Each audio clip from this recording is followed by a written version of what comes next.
নমস্কার, কেমন আছেন সবাই? আজকে আপনাদের জন্য নিয়ে আসছি পেঁপের কুপ্তাকারি। পেঁপের কুপ্তাকারির আমার সম্পূর্ণ রেসিপিটা দেখুন এবং আমার সাথে আমি জানিয়েছি তা হচ্ছে আমি এই যে দেখেন পেঁপে নিয়েছি, পেঁপে কুড়িয়ে নিয়েছি, তার সাথে নিয়েছি একটা আলু সিদ্ধ করে, তারপর নিয়েছি বেকিং পাউডার আর নিয়েছি বাদামগুলো আমি ব্লেন্ডারে মিশিয়ে নেব, বাদামের পেস্ট করে নেব। তারপর নেব নারিকেলের দুধ, এটাও ব্লেন্ডারে দুধ বানিয়ে নেব। তারপর ফোড়ন দেওয়ার জন্য নিয়েছি শুকনো মরিচ, তেজপাতা, জিরে, তারপর মেথি এবং কিশমিশ। নিয়েছি চালের গুঁড়ো, তারপর নিয়েছি ধনিয়ার গুঁড়ো, মরিচের গুঁড়া লাগবে একটু বেশি নিয়েছি। তারপর নিয়েছি হলুদের গুঁড়া, নিয়েছি স্বাদ মতো লবণ, চিনি, ঘি, আদা এবং জিরা বাটা। এবার আমি একটা পাত্র নিয়েছি, তার মাঝে পেঁপে দিয়ে দিব, পেঁপে কুড়ানো দিয়ে তার সাথে সেদ্ধ আলু দিয়ে দেব, সেদ্ধ আলু দিলাম। তারপর দেব চালের গুঁড়ো, পরে লাগলে দেওয়া যাবে। তারপর আমি দিব সামান্য বেকিং পাউডার, সামান্য, একদম সামান্য দিব। তারপর দিব হলুদের গুঁড়া, তারপর দিব ধনিয়ার গুঁড়ো, সামান্য পরিমাণ মরিচের গুঁড়ো, স্বাদ মতো লবণ। এবার আমি ভালোভাবে মিশিয়ে নেব।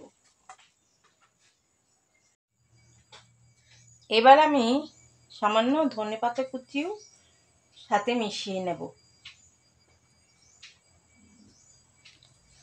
দেখেন আমি এবার বল তৈরি করে নিলাম হাতের তালুর মাঝে, এভাবে আমি বল করে নেব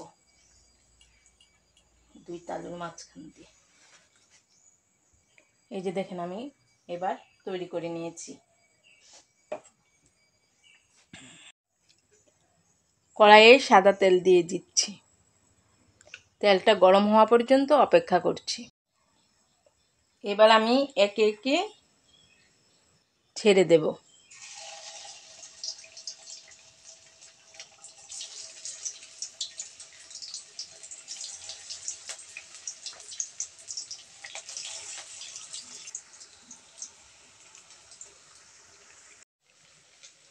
এবার আমি উল্টে দেব, একে একে উল্টে দেব।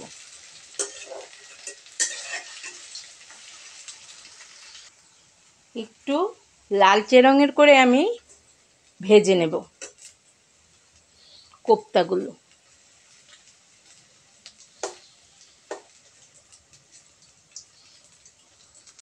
এবার আমি নামিয়ে নেব।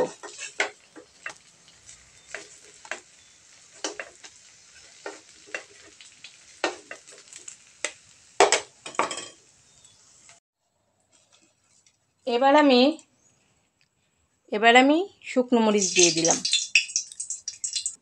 এবার তেজপাতা দিয়ে দিচ্ছি, তারপর দিয়ে দিচ্ছি মেথি এবং জিরে, মেথি জিরে দিয়ে একটু নাড়াচাড়া করে নিচ্ছি।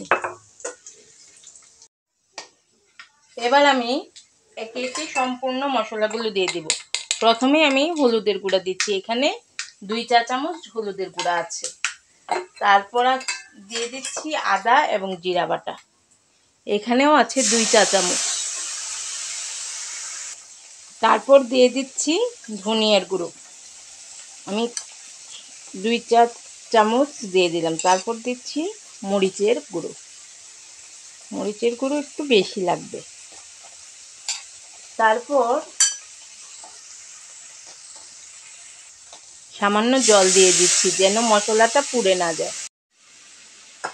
মশলাটা ভালোভাবে মিশে আসলে আমি স্বাদ মতো লবণ দিয়ে দেব। সামান্য চিনি দিয়ে দেব। তারপর আমি একসাথেই নারকেলের দুধ এবং বাদাম একসাথে মিশিয়ে নিয়েছি, তা দিয়ে দেব। তা সবটুকু দিয়ে দিলাম। এবার একটু নাড়াচাড়া করে নিই। এবার আমি সামান্য জল দিয়ে দিব। জল দিয়ে দিব, এতটুকুই জল থাকবে। এবার আমি দিয়ে দিচ্ছি একে একে কোপ্তাগুলো, পেঁপের কোপ্তা একে একে দিয়ে দিলাম।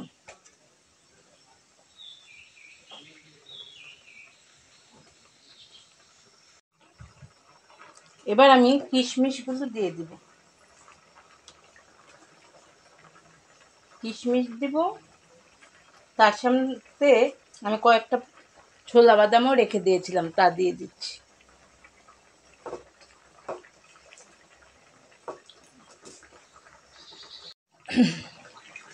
আমার হয়ে এসেছে। এবার আমি সামান্য পরিমাণ ঘি দিয়ে দেব, তারপর নামিয়ে নেব। একদম সামান্য পরিমাণ ঘি দিলাম।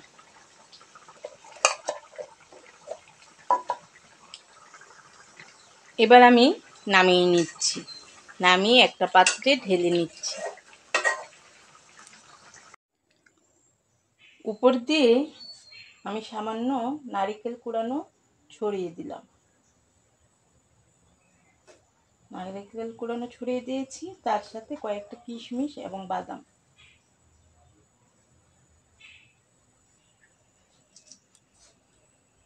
ফেললাম পেঁপে দিয়ে কোপ্তা কারি। যদি ভালো লাগে তাহলে অবশ্যই কমেন্ট করে জানাবেন এবং অবশ্যই বাসায় করে দেখবেন। আশা করি ভালো লাগবে, খারাপ লাগবে না।